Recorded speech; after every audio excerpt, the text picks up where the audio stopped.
Welcome to CSCIS Online, where we present events analysis and digital media live and on demand. Today we are discussing Ukraine-Russia, the information war.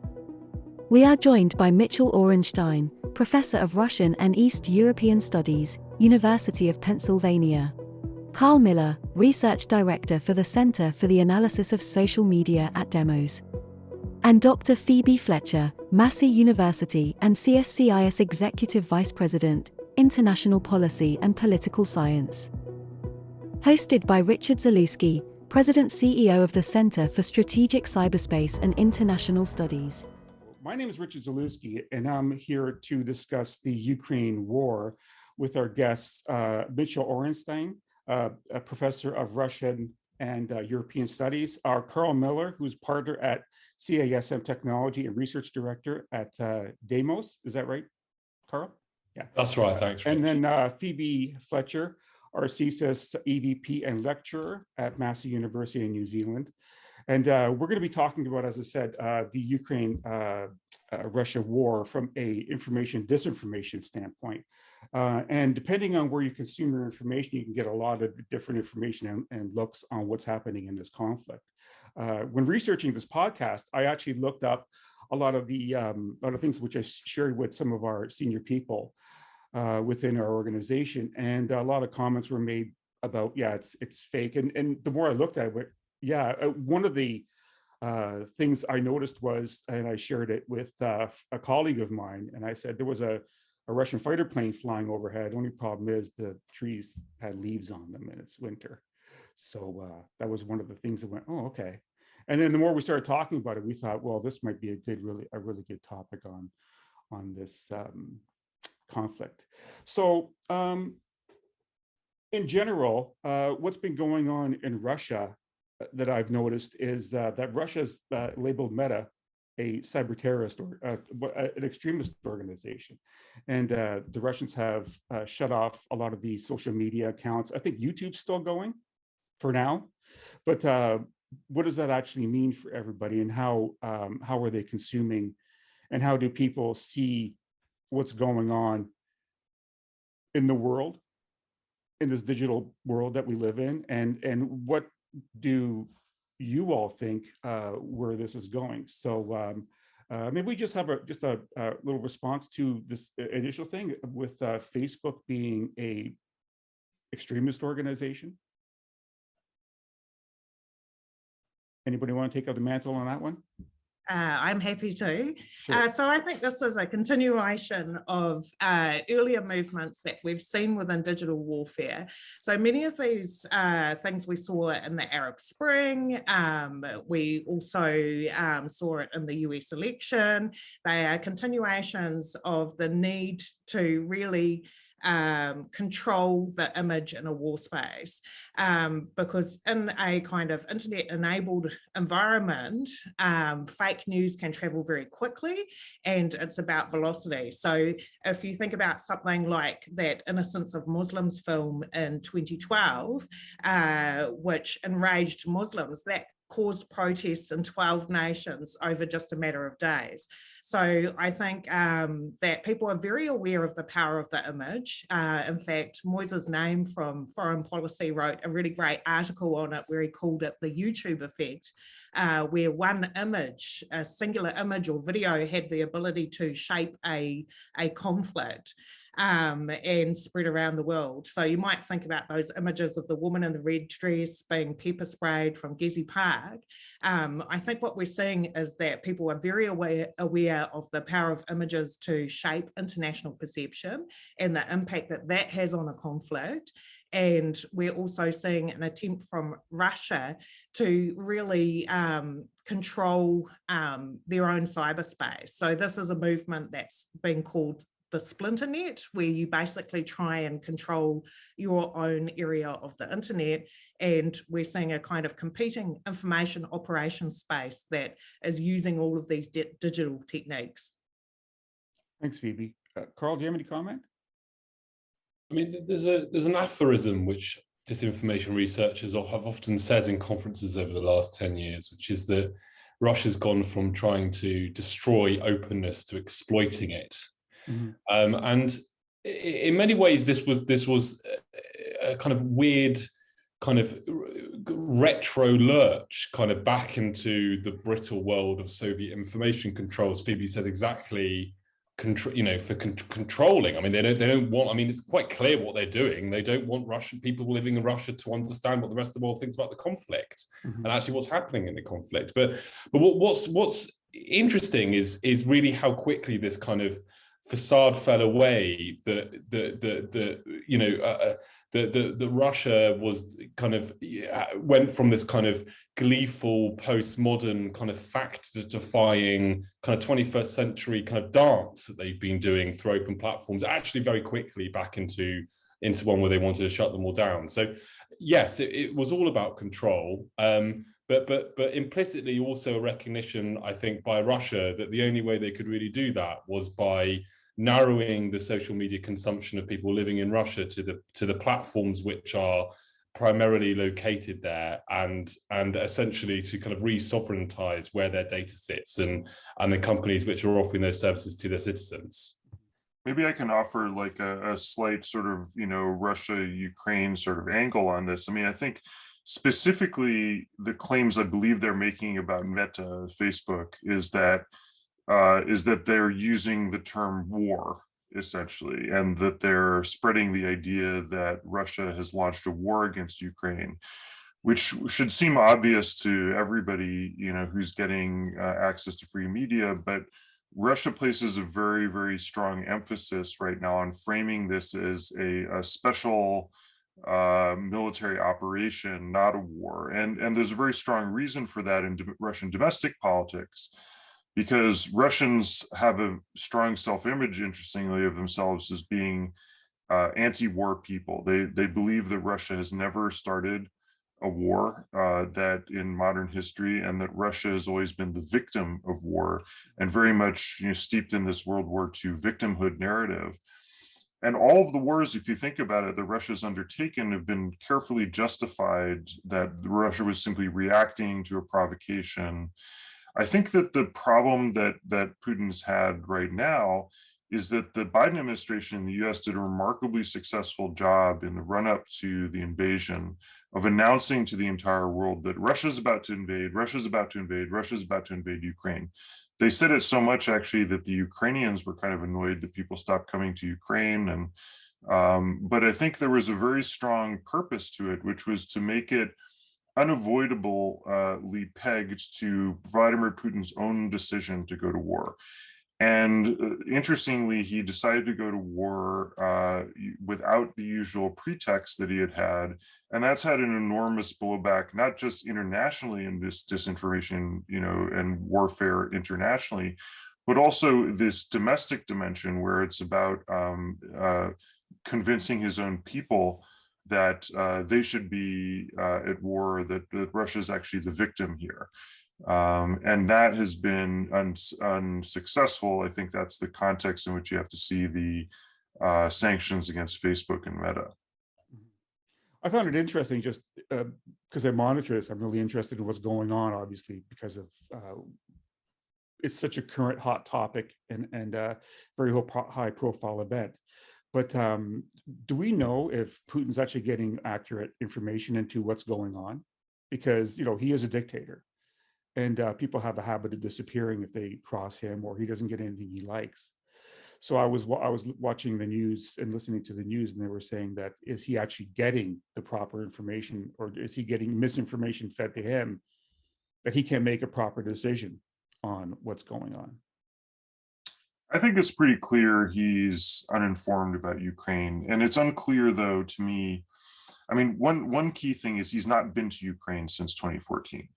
And a lot of things in Ukraine changed after 2014. In particular, the country, which had been sort of wavering in its loyalties between Russia and the West, turned very decisively in public opinion against Russia and for a Western path for the country.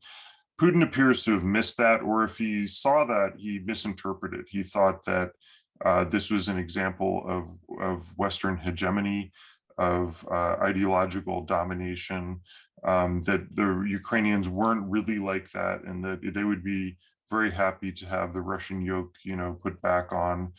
So it does appear that he believes his own propaganda, but I'm not sure it's because he's not getting information or he's just not understanding it, that he in fact holds, as a lot of leaders do of Russia today, a kind of Soviet mentality. I spoke about a year or 2 years ago, I guess, with the Russian ambassador to the US, who is actually a major information warrior. He was seen to be the person behind the hacking of the 2016 elections in the US.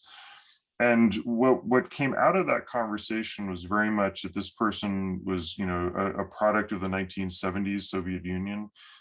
His rhetoric, his way of looking at things were all very much fixed in that Soviet kind of mentality and space, with this deep disdain for the West, this belief, a kind of providential belief in the unity of Slavic peoples.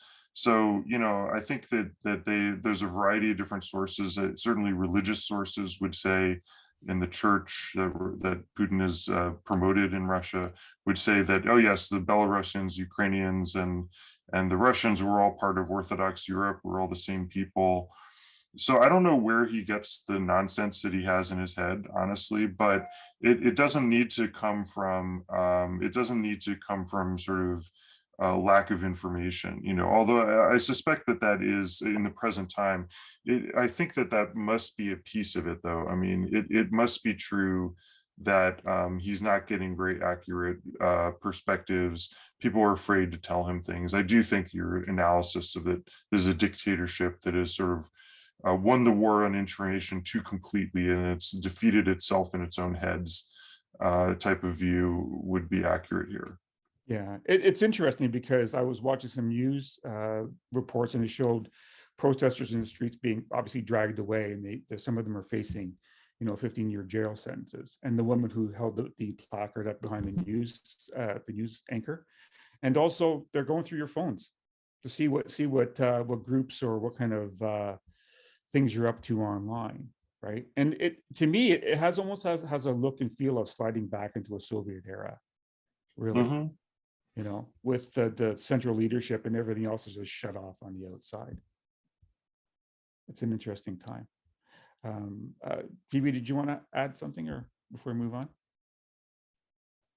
Yeah, I think that would be certainly true. It's about shutting down that kind of cyberspace. But on the other hand, you've had the Ukraine trying to open that up. So if you look at Zaluski, he has been very effective on his Twitter at continuously profiling all of his meetings and diplomacy that he has had with international leaders and the support that the Ukraine is getting. So I think you are definitely seeing Russia close down, but at the same time, you are seeing Ukraine try and control that international cyberspace and that international narrative. And certainly Russia does have disinformation operations that are occurring outside of that cyberspace controlled within Russia that are targeted at other countries and the narrative of the Russia-Ukraine war. Yeah, that's really interesting. And can we mute that microphone? And I think it's really interesting to see Zelensky, especially in the early days of the war where things weren't going so good, out there on his phone in the town square saying, here I am. I mean, he turned into a bit of a rock star on the international stage, and people are flocking to his narrative and kind of what he stands for freedom and liberty and openness. And like you said, Phoebe, they're doing a terrific job in basically almost dominating that space. And I mean, it's going pretty good. I feel, just to add to that, I think that, the way I look at this conflict, it's not a war in Ukraine, really. This is a hybrid war that has been going on for quite a long time between Russia and the West, in which there are multiple areas of contestation, multiple, you could say, theaters of this hybrid war, one of which is information, another of which is economic warfare that the West has waged quite effectively on Russia, that involves obviously many more players than Russia and Ukraine. Also covert warfare that's been going on for some time in a variety of different areas. also a military conflict to some extent, and then a cyber conflict as well that, and each of these theaters has a different arrangement of forces. In Ukraine's case, they're weak relatively compared to Russia in many of those areas, but in the information space, way back in 2014, Ukraine, I think, decided that we can make a big difference in the information space. We can fight this information war vis-a-vis Russia. And at the time of the Crimea conflict, which is really when I began researching my 2019 book, Lands in Between, I started following a lot of the Ukrainian influencers on Twitter and others. I'm sure Phoebe and others do that as well. But it's been interesting to chart their evolution. But honestly, the Ukrainians have been, for many years now, extremely sophisticated in the social media space, extremely sophisticated with their kind of personal appeals, right? Do you remember in 2014, there was a beautiful video of a young woman in I Am Ukraine, I think she said, trying to personalize that, oh, Ukraine's this like beautiful girl, we don't want her to blow up, and sort of pacifying sort of Ukrainian nationalism. All the different spectrum of Ukrainian opinion are also on social media. So you can follow Ukrainian nationalists who are more to the right or more to the center, more to the left, but they generally tend to share a couple things. And I think it would be that personalization of the narrative that Zelensky did extremely effectively, but also many others. The woman, the maternity hospital, like finding these little moments, that they can put in front of the country, of the world. And beyond personalization, I think it's also language. So the other piece of it is that Ukrainians speak a lot of different languages. Their people have had to emigrate because of terrible economic conditions since 1990 to many parts of the world. And as a result, there are Ukrainians living in all countries of the world who have language skills. And they've put that to use by generating their propaganda in many different languages simultaneously, most importantly, of course, English. And they've been much more effective in doing that. Honestly, when I look at Russian trolls, a lot of times, you can almost tell a lot of times who they are because of their poor English. The Ukrainians, the feel and look of their propaganda is much more Western seeming and Western, in character than is the sort of troll farms, right? Mm-hmm. So I think they won on that count. I think, as I said before, they were helped very much by Biden's rhetoric, around this is Putin's war. And as you said, by this narrative of democracy versus autocracy, taking a very simple opposition, right? This is not about just us, this is about you. We're fighting for Western civilization. That whole perspective has been remarkably good. And of course, then, Zelensky being the virtuoso in this medium, himself being a TV star and a comedian and a dancer and somebody who knows how the camera loves him, right? And of course, he is turned into a rock star and been fabulous in this space, right? And instantaneously won hands down the information war against Putin, who's still struggling to sort of keep up with a narrative which is more based on, well, this isn't our fault, this is actually your fault, right?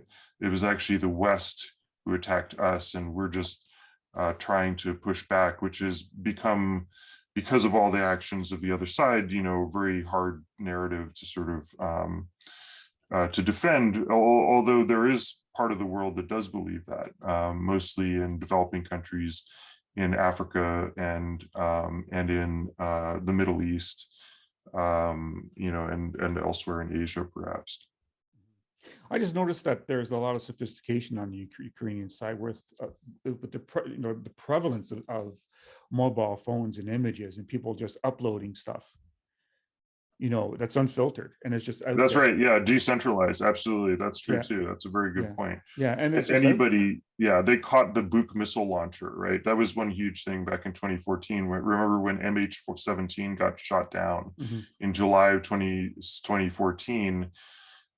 It was actually just normal citizens, I think, who caught in different places across the country this Buk missile launcher, rolling into eastern Ukraine and then rolling out with one fewer missile on it.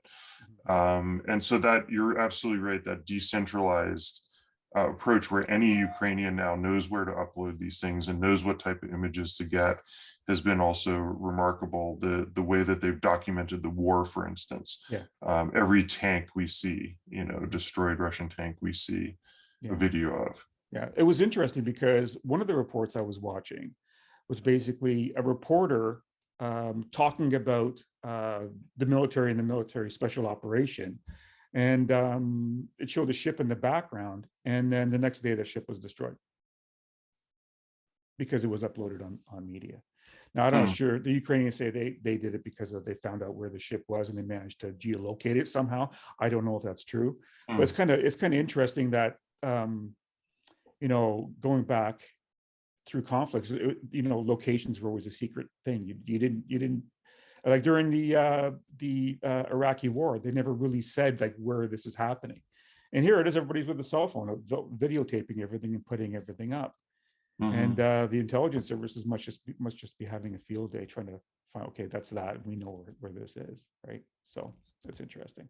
And that actually went through into my question to you, Mitchell, is basically, what's the nature of this conflict? Is it a new Cold War? Is this going to, after this conflict is over, whoever wins, if Russia wins, they're going to have a really hard time dominating Ukraine physically, but also emotionally, and also from a technology standpoint. They're gonna have to shut everything down like they do in Russia, right? So are we going to be entering into the Cold War, or could it actually be worse than that with a World War III scenario, or as you said, a hybrid war, a longer term hybrid war?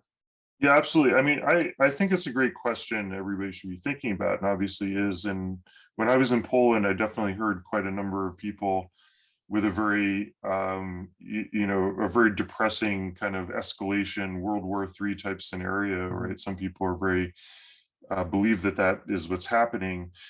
And as you know, in the past, people said, oh, this is a new Cold War that's emerged between Russia and the West. I never believed that, just because it wasn't cold and it didn't have a clear line of demarcation like the Cold War did. And so I came around to the concept of hybrid war that honestly I think has been very much validated and verified by what happened recently. You can understand much better what's happening now if you look at things through the lens of this hybrid war concept, which again would break down the conflict into different theaters that operate, and many of them are not just Russia and Ukraine. This is a war between Russia and the West, about Western institutions, about breaking the US's ties with Europe, about destroying the European Union, destroying the NATO alliance, and basically replacing it with a kind of great power world in which Russia has a much bigger role to play, because in Putin's mind, Russia is a great power in the world and should be consulted about every security decision. And that's what they mean when they say there should be a new security architecture for Europe, is that Russia should decide, as a co-equal with the United States about everything, right? And so that is not obviously going to make anybody in Europe feel safe right now. And it's been, so roundly rejected. But I think the concept of hybrid war is, I think the right way to look at it. And if you think about it, it's on the one hand a sort of more comforting and a more dangerous outlook, right? So on the one hand, in the military sphere, for instance, one can be optimistic. Well, let me put it this way: the reason that hybrid war happens, in my view, is because it is a more amenable and possible way of fighting a conflict than a nuclear war, right? That's the bottom line of it, right? So in other words, if the US and Russia had to fight a nuclear war, it would be very bad. Therefore, they choose not to do that. They choose to fight this disinformation type warfare, which amounts to basically Russia, for instance, trying to convince the American public that they should have a more pro-Russian attitude, or at least not choose to attack Russia, or to change the president in the United States from one who would back NATO to one who would dismantle NATO, right? So you can achieve your objectives without having to launch a bunch of weapons, which would be damaging for both sides. So that's a good thing in some ways. Of course, but it's also a kind of bad thing, right? In a way that this conflict is in a way, it's not going to be decided in Ukraine, probably, right? It may be decided again in the 2022 or 2024 presidential election in the United States, where again, you could have a pro-Putin presidential candidate, right, who again wants to destroy NATO, right? So the objectives are much broader and longer term here, and so my feeling is that as long as Vladimir Putin is the president of Russia, there's going to be a kind of sub rosa sort of world war going on, a serious battle for influence over most of the countries in the world, really. It's about the US government as much as it's about the Russian government, the future of the US government as much as the future of the Russian government, the future of France and Germany as much as it is about the future of Ukraine. And it's going to continue, in my view, as long as Vladimir Putin's in power, which is why, although I thought it was not a smart thing that President Biden said that, okay, how can he be allowed to stay in power? Yeah, it really is the ultimate question, right? Because in this version of Russia, this kind of revanchist, sort of Russia, as long as Vladimir Putin's there, we have this type of problem, and it won't just be contained to Ukraine. Yeah, and really, can we, after all this is over, like this chapter with Ukraine, can we actually go back to normal if Russia's the way it is? That's the thing, right? So I think European, and this may, I've just been thinking about, okay, what is my next book? I mean, but I think that, European security, European energy, European economy, European politics has been fundamentally reshaped already by this war, by the existence of this ground war, and is going to probably remain reshaped for a long time to come. Yeah, it's going to be interesting. Carl, you're involved with CASM in particular. When I was researching you as a participant in this show, information state operations. Maybe you can expand on that and what you're doing with within your organization. Sure, thanks, Richard, and thanks, Phoebe and Mitchell, for all those thoughts so far. Yeah, I mean, we essentially are kind of part of this kind of weird, sometimes quite strange kind of dialectic of dueling maths, where you have kind of influence operations being kind of exerted through information spaces, and then you try and kind of detect and mitigate and respond to them. By the way, I would say I hate the word disinformation. I really don't think it's a very good description at all for the kinds of phenomena that we're trying to detect and solve for. I mean, if you actually talk to anyone that have actually done any of these campaigns, or you pull them apart, kind of you realize quite quickly that disinformation is only one of a whole kind of quiver of different kind of techniques and technologies within that kind of trade craft. It's very, very easy to build an extremely distorted picture of the world simply by amplifying some truths over others. And often this isn't really working at the level of truth claims at all. I mean, so little of this often is about fact. It's much more to do with emotion and belonging and kinship and sense of right and wrong in the world. I mean, what we see as Putin riding bear means, it's not disinformation in any kind of classical formal sense. But this, I mean, so far the kind of there's this kind of very interesting debate which Mitchell touched on around kind of who is winning the information war, which I thought I might just briefly offer my thoughts on, because I think perhaps they differ a little bit. I think it's kind of absolutely undoubted that Zelensky has been very successful in kind of couching this conflict as one of Russia versus the West, of course. And I don't know about any of you, but kind of my own timelines on social media are absolutely kind of awash in sympathy for Ukraine. I think I don't know a single person that is anything but outraged about the invasion. I haven't seen a single shred of Russian support anywhere. on social media since the invasion. But I don't think that necessarily does mean that Russia is winning the information war. I think that we're actually talking about very different battlefields. When we pulled apart one of the, I think, probably most obvious kind of pro-invasion influence operations to date, which was an attempt to make a couple of hashtags trend across some social media platforms over the day of the vote for the UN vote.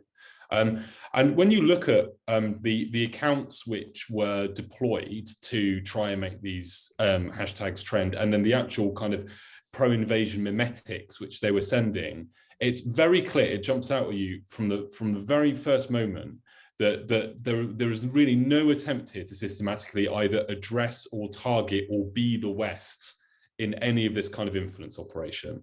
You have Hindi language Indian accounts, you've got Zulu language accounts, you've got South African accounts, Ghanaian accounts, Nigerian, Tamil language, Urdu speaking and Farsi speaking languages, kind of Pakistan and Iranian clusters.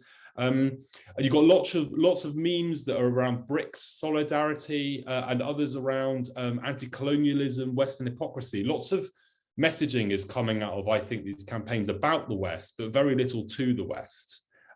So like my reading at the moment is that really what is in play in terms of a kind of new series of hybrid warfare, and it's not just information. I think, you know, there's lots of economic and kind of military dimensions to this too, is the global South.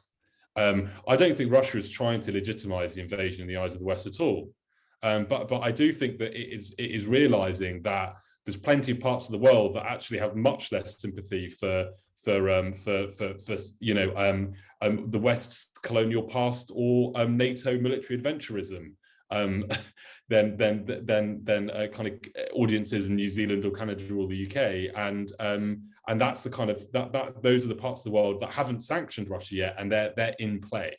And I think certainly this is a mea culpa for researchers like me. Like we overserve the Anglosphere massively in doing this kind of research. We protect US and UK elections, and we care about, you know, Western-based climate summits. That's where we spend most of our time worrying. And I think there are information spaces elsewhere now that really are very different to our own, much more contested, and where Russia might be being much more seeing much more success. Yeah, well, I agree with you absolutely. And it's interesting how that rolls out, because there is a really deep divide sometimes when you watch media from different angles, and how that actually plays out, because the BRIC nations are really siding kind of, some of them actually have the foot in both camps in a way. If I can just add to Carl's points, sure. I would say that I think the goal of these sorts of information operations campaigns is not to create one perspective, it's to create an extremely polarized environment where it's difficult to govern and difficult to get agreement. You know, so if we look at some of the, for example, Russian anti-vaxxer groups that were founded in 2017 on Facebook, we see pro-vaccination accounts and anti-vaccination accounts. If we look at, you know, the Mueller report on, you know, suspected Russian interference in the the US election, one of the things that we see is pro-police accounts against Black Lives Matters accounts. So I think the goal is to kind of get these fractures in society and amplify them. And it's a common bot technique to have people fighting against each other. I don't think that the goal is necessarily consensus. I think it is to make it harder to govern and to tap into these narratives of distrust, so that people don't actually trust any of the information that is given to them. Yeah, I was actually going to say that, but it came into my head. You know, you're, with all that's going on with the distrust, if you're the government trying to push a narrative out, you're actually going to be stumbling over these blocks that have been laid in front of you. It's interesting. So, Phoebe, we've had some discussions between you and I about bots and deep fakes. Did you want to expand on that? Yeah, the bot problem. I think it's a really tough one because as someone like Carl will know, that we only really see the tip of the iceberg. It's really difficult to assess how many bots are out there, and it's continually a kind of cat and mouse game, I guess, between platforms in terms of what their AI can identify, and also the people that are creating these. And it's difficult to know the whole extent of a disinformation campaign because often it can include influencers, and it can include malinformation, so fake news. And of course, you can have bots sitting dormant. And the only way that we can really identify what is a bot is through machine learning signals or things that tell us that an account might be fake. And those signals are not very reliable. So there was a researcher in 2019 that put US Congress through the Indiana University's botometer, and they found that 50% of the senators came up as bots. So it's a continual battle that's going on. The other issue is that quite often there's advertising fraud involved. I don't know if you guys have heard about this, but certainly in the 2016 election in the US, you had it amplified, it looked by accounts that were trying to get traffic for advertising fraud. So this was something that Facebook's chief security officer commented on, that 1 in 6 divisive posts that they tried to track actually looked like they were there for traffic for the ad revenue, when it becomes a popular topic. So it's really difficult, I guess, when it's kind of dark money, you only see the kind of tip of the iceberg to deal with the problem. And also because you have people amplifying that as well. So I think the bot issue is going to be a kind of continuing game at scale. In terms of deep fakes, this is another really interesting one because, of course, we don't know who released it, but the deep fake of Zaluski on social media that people identified quite quickly in the Ukraine because of his accent. Deep fakes, we've got better technology to spot because they're not quite at the point where they can fool machine learning, but it depends on the quality of the video. And, in these sorts of conflicts, you do get low resolution videos. And the issue again becomes that issue of speed. So once something is circulated, it can be really easy for that idea to take hold and quite hard to remove that idea from the internet, as we have seen through, many other conflicts to date, which have used these kind of manipulated videos. So conflicts like Syria, for example. Yeah, I find that really interesting. I've seen some of the deep fake stuff out there just before in general. And I was playing around and I saw a how-to on YouTube, how to deep fake a picture on your phone. And it was actually pretty convincing. You could tell it's quite because you had to have your face right there directly into the camera and things like that. So as you said, Phoebe, it's not quite there, but it'd be interesting to jump ahead 10 years and see how bad that is and what the implications of that are, because that could actually lead to a whole lot of other issues. But it's interesting. So we're going to wrap up in a minute, and I'd just like to just pose this question out to everybody. Where do we see this going from here with the information space in this conflict? Anybody want to tackle that one? I'll have a go first. Okay. I want to actually answer deliberately in a slightly different way by saying I think our current windows into information warfare are unbelievably narrow, and that it's very likely happening in a ton of platforms that we can't currently see. So rather than actually trying to work out where it's going, I think we need to work out where it is happening now. What's happening on Wikipedia, what's happening on Quora or GitHub. If I was an information warfare officer, there are dozens of open, porous, online communities mobilizations, which I know are kind of epistemically consequential to the audiences that I might want to influence, where we have almost no detection. I mean, we talk about Facebook and Twitter to an extent because they actually have kind of online health teams and platform integrity teams. Most of the internet doesn't have any of that. and nonetheless are, if it, in the case of Wikipedia, for instance, are absolutely central even to the way the tech giants try and regulate navigating through this minefield. So we're going to realize that there's so many more battlefields which are being fought than I think we suspect, and probably the story of the next couple of years is whatever happens actually conventionally in the Ukraine. The kind of information battle space, at least from our own perspective, is simply going to widen and widen. This is very easy to do, it's very hard to spot, and the barriers to entry are very low. Yeah. I would agree with what Carl says. I mean, it's very clear from research that the majority of sharing actually occurs on dark social, and we can't track that if it's through Facebook Messenger. And we've also seen the platforms begin to regulate misinformation and disinformation that sent people down into groups like Telegram and Rumble. And it's very difficult for us to track or get a sense of what's going on. And I do agree with Carl that we really going to see this information space not be confined to this particular conflict. Like a lot of the other narratives that are going on things like the ideological splits over how we should be dealing with COVID, for example, might also be another battleground that this conflict is being fought on in terms of, creating polarization and distrust. So I see a kind of, a continuation of this picking up on polarizations and divisions and amplifying that as part of a kind of broader military strategy. Any more comments from anybody? Mitchell? Yeah, I guess I would say that, one has to view the information space as a complement to, what's going on in the military field, right, in this conflict, right? So there's what Russia is doing or what the West is doing or what Ukraine is doing. And in addition, how they're explaining it and how they're justifying it, right?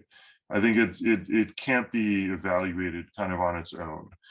And I think that in terms of the meta narrative about this conflict, in that sense, I think the West won that battle already, and it's not going to get unwon.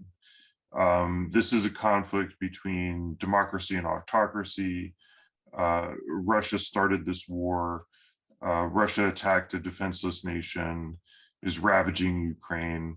All those narratives have been very solidified, I think, in the West, and they're not going to get undone. I think that it's true what Carl says, that, that essentially in the developing world, it looks a lot different. On the other hand, the developing world is not a party to this conflict, is not as directly affected by this conflict. And pays a lot less attention. So they're just like, oh, this is another imperialist action of the West, when, I mean, it's easy to say, right? But so I think that, the issue for Russia is that they have lost in the information space. They have not achieved their goals entirely in the military space. They've lost in the economic space. And they haven't really done much in the cyber venue either. And they're now losing capacity in the covert space because so many European countries are kicking their diplomats out, meaning spies, out of the country. So, so I think this is a debacle, honestly, for Russia. And it is true, of course, that they have their narratives and they do have some relevance in some places. They have their oil and gas, and so that can explain why OPEC nations, for instance, are reluctant to sanction them, because that'll probably be bad for everybody who has oil resources in causing the price to go down. But I just think that they've lost, honestly, in this instance, and it's very, very hard to see how they're going to win back. I mean, I think there's the other piece of information warfare we haven't really talked about is this tactical information warfare, like what happened yesterday, where Russia announces we're pulling back from Kiev, and then they intensify their attacks on Kiev, right? Yeah. Which is a much more close integration of information operations with military operations. And that appears still reasonably effective. But again, it's not effective enough to counter the strategic total failure that they've had in this war that is causing even their own people to question, why are we fighting this war? This isn't a war in which we were attacked. This doesn't fit into this image of Russian victimhood that I hold in my mind. So I think the information space ultimately is part of a big debacle for Putin, a big debacle for Russia that's going to stick with them for quite some time. I think so too. It's interesting you said about the Kyiv thing, because if you remember at the start of the conflict, Russia said, we're not invading. And then they said, we're pulling back from the border, and then they invaded. So, you kind of, when they say something, you kind of go, I think everybody literally rolls their eyes and go, okay, and then here we go again. So that brings us to the end of our episode. Thank you everybody for joining us. Thank you, Phoebe, Carl, and Mitchell. We really do appreciate it. And we'll be doing more of these in the future. And if you're interested, let us know. If you have a topic you want to hear us talk about, let us know. And we're looking forward to doing another one. Thank you very much. We would like to thank our guests, Carl Miller, Professor Mitchell Orenstein, and Dr. Phoebe Fletcher. For more information on CSCIS, please visit our website. Thank you for joining us today.